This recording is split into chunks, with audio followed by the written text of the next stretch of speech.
Première visite officielle de George Weah hors de son pays et c'est le Sénégal qui l'a choisi. Le géant français Veolia dénonce son expropriation au Gabon. Dans ce journal, nous parlerons du tout nouveau président de l'Afrique du Sud, Cyril Ramaphosa, qui est face à de gros défis économiques. Nous nous rendrons également au Mali, où la technologie pour booster l'agriculture et lutter contre le changement climatique est de mise. Et enfin, page triste de ce journal, l'évangéliste Billy Graham est mort à l'âge de 99 ans. Madame, Messieurs, bienvenue à ce journal et merci de toujours rester fidèles sur la télévision francophone chrétienne. Tout de suite, comme annoncé dans les titres, nous commençons avec le Sénégal. Le président du Libéria, George Weah, est en ce moment même au Sénégal pour une visite d'amitié et de travail de 24 heures. Une manière de remercier Macky Sall, le chef de l'État sénégalais, dont il est proche et auprès de qui l'ancien footballeur est plusieurs fois allé prendre des conseils avant son élection. La coopération entre les deux pays est pour le moment très peu développée. Suivons cet élément. Fraîchement élu président du Libéria, George Weah a accordé sa toute première visite officielle au Sénégal. Arrivé ce jeudi 15 février à Dakar, le président libérien a tenu une conférence de presse conjointe avec son homologue Macky Sall. L'ancienne star du ballon rond a réaffirmé sa volonté de s'inspirer de l'expérience sénégalaise dans plusieurs domaines. Notre relation, c'est pour aider les Libériens dans l'agriculture, l'éducation, la santé. Je souhaite avoir une coopération pour la formation des médecins, infirmiers, militaires et pilotes. Le Sénégal est un pays qui force le respect et je compte en faire bénéficier mon pays. Nous sommes confrontés à des difficultés dans plusieurs secteurs et le Sénégal est un modèle. Le Libéria est confronté à des difficultés dans plusieurs secteurs. Selon le président sénégalais, des instructions ont été données au ministre des Affaires étrangères pour matérialiser cet élan de renforcement de la coopération entre les deux pays. Ce que nous pouvons faire, c'est que nous sommes tous des pays africains, nous sommes tous dans le besoin, nous avons des efforts dans notre développement à faire, même si nous avons des niveaux différenciés.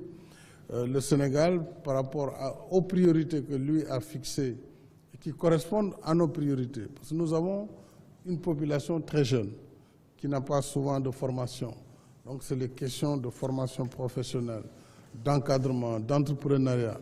Là-dessus, le Sénégal a une expérience que nous pourrons partager. Nous avons aussi fait beaucoup d'efforts à l'endroit des femmes où des mécanismes sont trouvés, y compris cette année. Nous-mêmes, nous avons modernisé notre système d'intervention auprès des femmes. Je pense que ce sont dans ces échanges d'expériences et parfois aussi le Sénégal, sur le plan des ressources humaines, est assez doté. Nous avons des écoles qui peuvent accueillir un certain nombre de Libériens, que ce soit des militaires ou des civils, dans la formation des médecins militaires, dans la formation des pilotes, nous avons une école de pilotage à Thiès, etc. Il y a une coopération possible, vraiment fraternelle, sud-sud, entre pays membres de la CEDEAO. George Weah a prêté serment en tant que président du Libéria le 22 janvier 2018. Sa visite officielle à Dakar prend fin ce vendredi 16 février. Rendons-nous à présent en Gambie où le président Adama Barrow a décrété un moratoire sur la peine de mort dans le but de l'abolir totalement. Alors que la Gambie célèbre l'anniversaire de son indépendance à Banjul, le décret présidentiel arrive plus de 5 ans après l'exécution de 9 détenus par le régime de l'ex-dirigeant Yaya Jammeh. Élément. C'est un moratoire sur la peine de mort qui a été décrété dimanche en Gambie par le président Adama Barrow, plus de 5 ans après l'exécution de 9 détenus par le régime de l'ex-dirigeant Yaya Jammeh. Cela fait 1 an que nous sommes sous mon administration et déjà nous avons éliminé l'un des principaux groupes en créant un environnement favorable qui encourage la pensée critique, la collaboration, l'engagement positif, le tout guidé par une vision claire de notre quête d'une nouvelle Gambie. Aujourd'hui, le pays fait face à plusieurs autres défis selon le chef de l'État, notamment la préservation de la paix pour parvenir à une véritable démocratie. Maintenir la paix pour que notre démocratie prospère sera notre plus grand défi. Cela demandera de la patience, de la tolérance, et même si des erreurs seront faites, nous les corrigerons car nous travaillons ensemble à construire une nouvelle Gambie. En août 2012, Yaya Jammeh a fait fusiller 9 détenus, dont 2 Sénégalais. Un acte qui avait entraîné une vague de protestations dans le monde, particulièrement au Sénégal. Parlons à présent des élections municipales en Guinée. Les candidats indépendants ont fait une percée en raflant 3 communes devant les grandes formations politiques traditionnelles. Selon les résultats provisoires des élections municipales du dimanche 4 février 2018, qui sont proclamés au compte-gouttes par des démembrements de l'institution électorale. Reportage. Une fois encore, les principaux partis politiques, à savoir le Rassemblement du peuple de Guinée RPG Arc-en-Ciel, coalition conduite par le parti au pouvoir, et l'UFDG, l'Union des forces démocratiques de Guinée, parti du chef de file de l'opposition, ont effectué les plus gros scores aux dernières élections locales. Ces 2 formations arrivent soit en tête, soit en deuxième position dans la plupart des 342 circonscriptions électorales. Des résultats pour la plupart contestés par l'opposition. La gestion va concerner toutes les sensibilités politiques. Donc, ils sont obligés de faire l'alliance, soit avec les partis alliés ou avec d'autres partis, et avec les candidatures indépendantes. Ce qui va amener la gestion la plus efficace. Dans ces chiffres très serrés où se suivent le parti au pouvoir et l'opposition, certains candidats indépendants ont cependant pu s'imposer. C'est le cas de la liste indépendante Kaloum Yegui, conduite par la fille de l'ancien président Ahmed Sékou Touré. Elle arrive en tête avec le plus grand nombre de conseillers dans la commune de Kaloum, centre administratif de Conakry. Le véritable enjeu, c'est bien entendu la mise en place de cet organe, le deuxième organe de la commune qui est l'exécutif communal. Pour cette mise en place, la règle, c'est que c'est un scrutin secret à la majorité absolue. Ça veut donc dire que le maire, aussi bien le maire que chacun de ses adjoints, devrait être élu avec une majorité absolue. Et d'où l'impérieux besoin de faire des alliances. En dépit des contestations qui ont fusé de part et d'autre des états-majors des partis politiques dénonçant des fraudes massives, la vie a repris son cours à Conakry. La prochaine bataille pour les partis politiques est la conquête des mairies, une conquête que ne peut faire aucun parti sans avoir recours à des alliances, selon des analystes. Le gouvernement gabonais, sur décision de son ministère de l'eau et de l'énergie, a rompu le contrat de gestion de l'eau et de l'électricité dont le géant français Veolia avait le monopole ces 25 dernières années. L'État accuse Veolia d'avoir sous-investi et négligé la qualité du service. Suivons ensemble cet élément. Au Gabon, c'est une situation de crise pour Veolia et sa filiale, la SEEG. Vendredi, le gouvernement a expulsé Manu Militari, ses dirigeants, et rompu le contrat de gestion de l'eau et de l'électricité, dont elle avait le monopole ces 20 dernières années. L'État accuse Veolia d'avoir sous-investi et négligé la qualité du service. Pire, d'avoir menacé de couper l'eau pendant les négociations. Cet analyste décrit une faute partagée. Veolia, dans cette affaire, est producteur, transporteur et distributeur d'énergie. C'est un opérateur.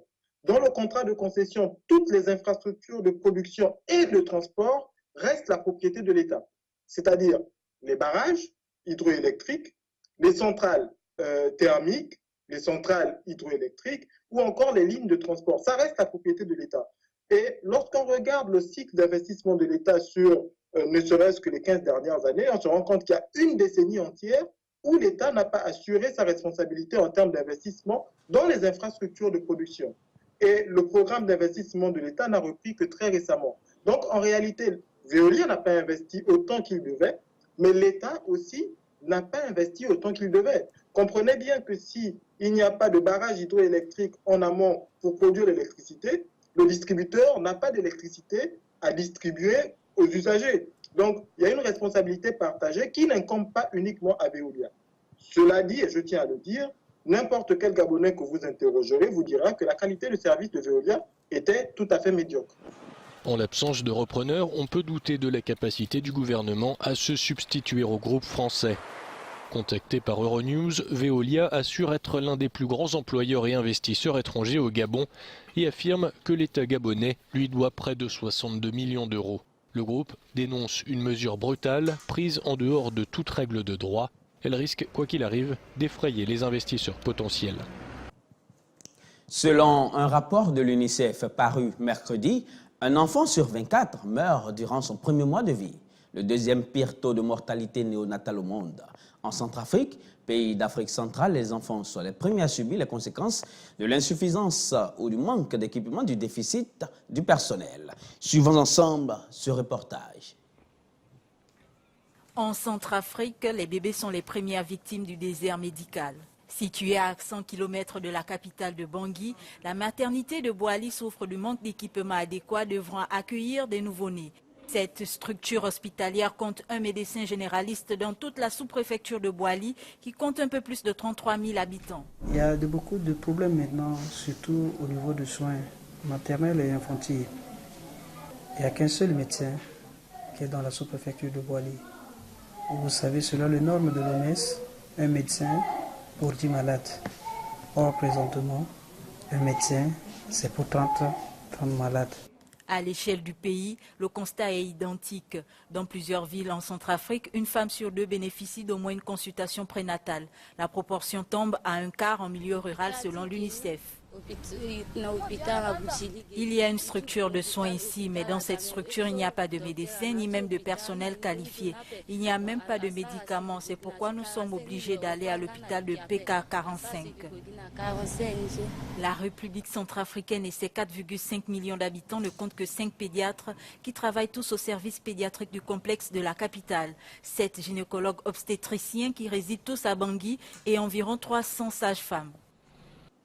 Le nouveau président sud-africain Cyril Ramaphosa prend la tête d'un pays en déclin économique et marqué par des affaires de corruption après 9 ans de gouvernance Zuma. Son arrivée au pouvoir suscite beaucoup d'espoir sur le plan économique. Plus de détails dans ce qui suit. L'arrivée d'un nouveau président suscite beaucoup d'espoir en Afrique du Sud, pays miné par 9 années de gouvernance Zuma, marqué par des affaires de corruption et un déclin économique. Le pays est même entré brièvement en récession l'an dernier avant de voir sa croissance repartir. Dès que Zuma est entré en fonction, les marchés boursiers ont chuté, l'économie a décliné. Il est maintenant temps que l'Afrique du Sud revienne au niveau où elle a été. Un taux de chômage approchant les 28%, une pauvreté encore importante, des services publics dégradés, le nouveau chef de l'État va devoir répondre à une attente forte de la population. La jeunesse d'Afrique du Sud a dû se battre pour s'en sortir. Et si certains étaient contents de l'ancien président Zuma, les pauvres comme moi ne l'étaient pas avec ce qu'il a fait. Les marchés financiers ont bien réagi lorsque Cyril Ramaphosa a pris la direction de l'ANC en décembre parce qu'il croit en ses promesses de redresser une économie encore très étatique et en sa volonté de séduire les investisseurs étrangers. Je suis persuadé que les investisseurs et les marchés sont inquiets en ce qui concerne la politique de l'Afrique du Sud à court et à moyen terme. Il est donc important que Ramaphosa assume immédiatement ses responsabilités et qu'il affiche clairement son programme politique.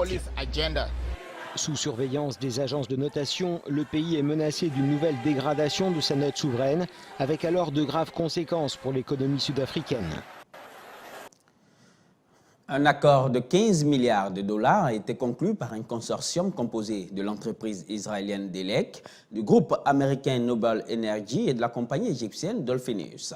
Le contrat s'étendra sur une dizaine d'années et portera sur la fourniture de 64 milliards de mètres cubes de gaz extraits des champs offshore en Méditerranée. Reportage.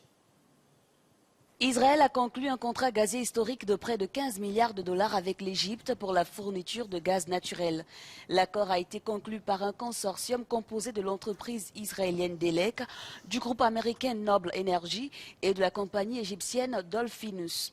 Le contrat s'étendra sur une dizaine d'années et portera sur la fourniture de 64 milliards de mètres cubes de gaz extraits des champs offshore en Méditerranée.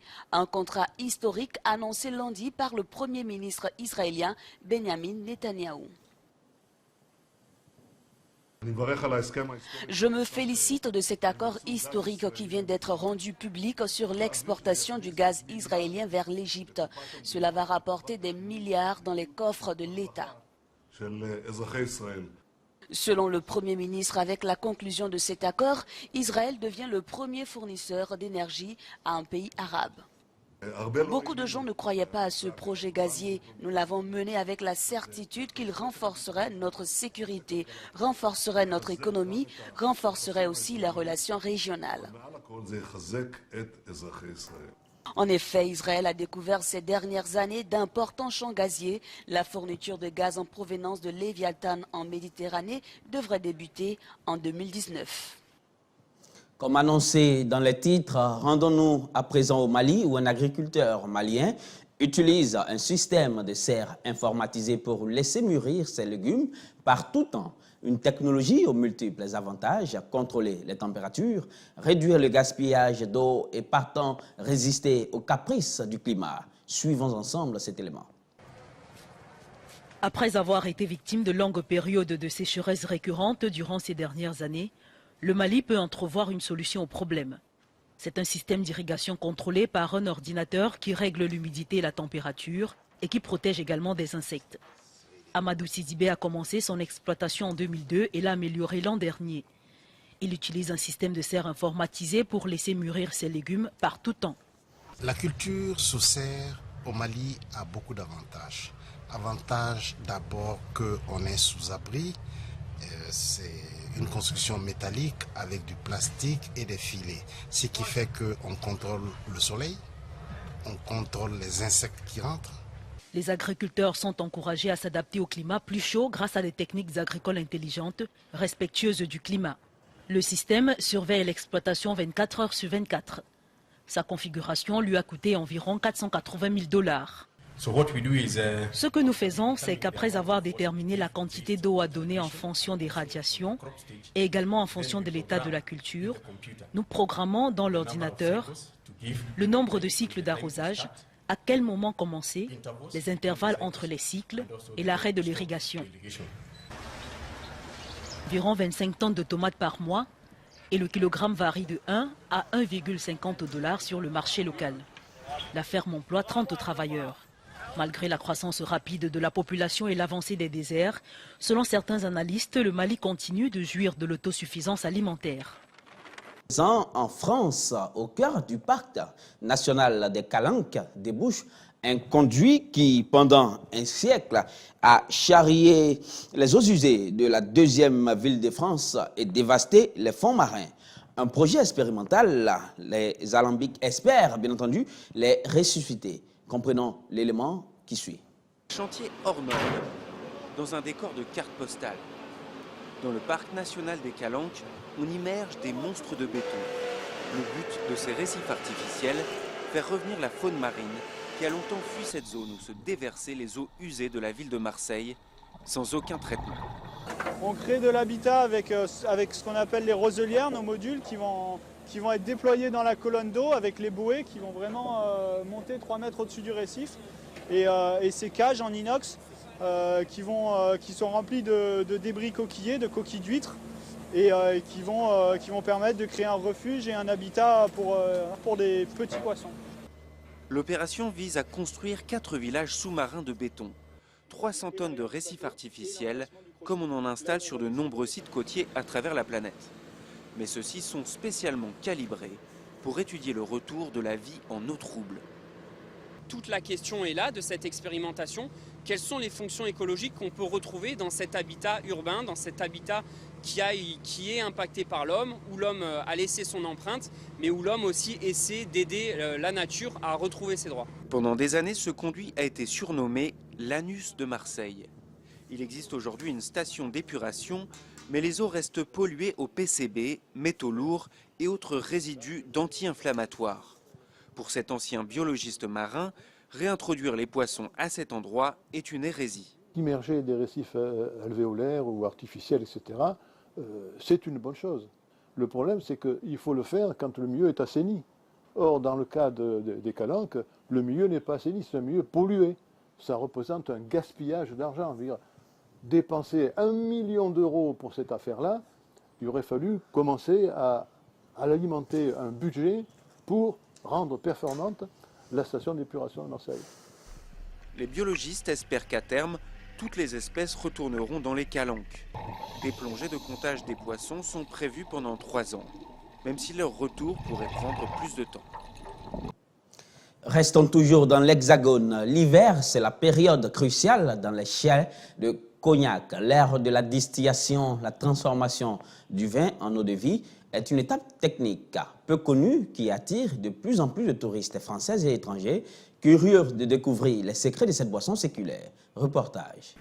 En ce jour glacial de février, une petite quinzaine de touristes français et japonais pénètrent dans un des chais du leader mondial du cognac. Depuis 2016, la marque organise des circuits de visite pour faire découvrir les secrets de ce spiritueux séculaire. Le no-tourisme à la Maison Hennecy, c'est 4 programmes de visite. Et on a à peu près 30 000 personnes par an. Énormément de gens qui viennent nous voir découvrent que l'origine du cognac, c'est le raisin, la vigne, donc le vin. Beaucoup ne l'imaginaient pas avant, hein, y compris parmi le public français. La visite commence par le chai de vieillissement où sont réunis dans la pénombre les barriques aux effluves épicés. Elle se poursuit derrière ces grilles dans ce qu'on nomme le paradis. Là, dans ces grosses bouteilles en verre recouvertes d'osier que l'on appelle Dame Jeanne, sont précieusement conservées les eaux de vie, vieilles de 200 ans. J'ai trouvé la visite très intéressante. On remonte effectivement dans le temps, notamment avec les différentes eaux de vie qui sont très vieilles. Alors, je ne m'imaginais pas que c'était effectivement aussi compliqué et qu'il y avait autant de travail derrière une eau de vie. Clou de la matinée, la dégustation. Les visiteurs découvrent alors plusieurs cognacs entre 2 et 10 ans d'âge. Analyse des couleurs, des arômes et dégustation, sec ou sur glace. Pupilles, nez et papilles, le cognac dévoile ses derniers secrets. C'est très intéressant parce que moi personnellement je ne savais pas du tout comment se produisait le cognac et donc c'est une découverte. C'était fantastique, c'est beau, c'est élégant le cognac.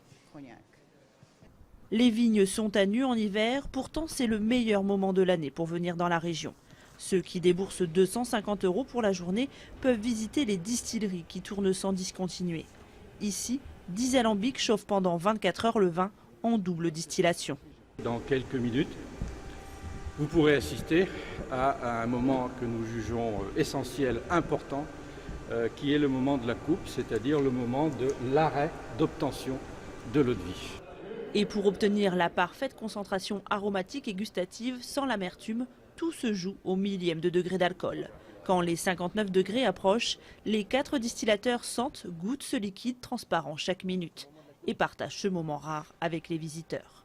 Beaucoup sont assez étonnés qu'il y ait deux chauffes pour arriver à sortir une eau de vie, que ce soit aussi complexe au niveau des températures, des quantités de coulage, etc. Oui, beaucoup de personnes pensent qu'il y a juste à mettre le vin et qu'on récupère l'eau de vie au bout. Donc non, c'est beaucoup plus compliqué que ça. Longtemps boudé en Europe, le cognac revient à la mode depuis quelques années chez les moins de 50 ans, grâce notamment aux artistes américains qui en font la promotion dans leurs clips. Les 4500 exploitants de la région ont aussi appris à ouvrir de plus en plus leurs portes pour accueillir chaque année près de 200 000 curieux. L'actualité à présent sur le continent américain. Confronté à une vague d'indignation après la fusillade du lycée de Floride, Donald Trump a proposé mardi d'interdire les bump stocks, un mécanisme particulièrement meurtrier utilisé notamment lors du carnage de Las Vegas. Élément. Mis sous pression par les rescapés de la fusillade du lycée de Parkland, confronté à une vague d'indignation générale, Donald Trump semble vouloir faire des concessions. Après avoir évoqué un éventuel renforcement du contrôle des antécédents pour les acheteurs d'armes, il a déclaré penser à revoir l'âge minimum pour l'achat d'armes semi-automatiques comme celle utilisée par le tueur du lycée de Parkland. Et finalement, 5 mois après le massacre de Las Vegas, la tuerie la plus meurtrière de l'histoire des États-Unis, il propose d'interdire le bump stock, un mécanisme particulièrement meurtrier qui transforme les fusils semi-automatiques en automatiques, de véritables armes de guerre. Fait rare, à l'époque, les Républicains et le puissant lobby des armes à feu, la NRA, disaient y être favorables. Le retraité de Las Vegas avait tué 58 personnes et blessé 550 autres en moins de 10 minutes grâce à ses bump stocks. 12 de ces fusils en étaient équipés. Sur le terrain, l'arbitre siffle le début du match. S'appuyant sur ses béquilles, un jeune homme tape dans le ballon, donnant le coup d'envoi d'une partie de football qui va opposer les amputés de guerre qui ravagent la Syrie. Vous l'avez deviné, nous sommes en Syrie où des amputés de guerre reprennent goût à la vie par la magie du football. Suivons ensemble cet élément. Dans ce stade amateur du nord de la Syrie, une équipe de football pas comme les autres s'entraîne. Civils ou anciens combattants rebelles, ces joueurs ont tous un point commun. La guerre qui ravage leur pays depuis 2011, faisant plus de 340 000 morts, leur a coûté une jambe ou un bras. Les entraînements ont lieu dans la région d'Idleb, la dernière province dans le nord-ouest qui échappe encore au contrôle du régime de Bachar. Il y a beaucoup de choses difficiles, comme courir par exemple, ou quand parfois tu vois la balle devant toi et que tu n'arrives pas à la suivre. Et parfois le ballon passe devant moi et j'ai l'intention de tirer avec la jambe gauche, et puis je réalise qu'elle est amputée. L'équipe s'entraîne 3 fois par semaine jusqu'à 2 heures par séance. Une initiative lancée par un centre de physiothérapie qui a réuni 19 patients amputés. Abdelkader est un ancien combattant rebelle originaire de Homs. En 2015, il a perdu une jambe dans des combats près d'Alep. Avec l'entraînement, j'ai commencé à faire des choses que je n'arrivais pas à faire avant, comme soulever une bouteille de gaz. Des choses qui étaient difficiles, mais je sens que mon corps est plus fort qu'avant. J'ai commencé à pouvoir faire plus de choses, à la maison ou même à l'extérieur. Aujourd'hui, c'est jour de match. L'association caritative Shafak a organisé une compétition sportive amicale. Le centre de soins a eu l'idée de les entraîner psychologiquement et moralement. Nous sommes arrivés à un bon niveau. La prochaine étape est de les emmener à la salle de sport. On s'entraînera au tennis de table et enfin on ira à la piscine. Le centre de physiothérapie a déjà soigné quelques 900 personnes, souffrant notamment d'amputations ou de fractures. Objectif, retrouver tant l'usage de son corps que le moral. Comme annoncé dans les titres, deuxième élément triste de ce journal, l'influent prédicateur évangéliste américain William Franklin Graham Jr., dit Billy Graham, interlocuteur incontournable des présidents des États-Unis pendant plusieurs décennies, est décédé à 99 ans, a annoncé mercredi sa famille.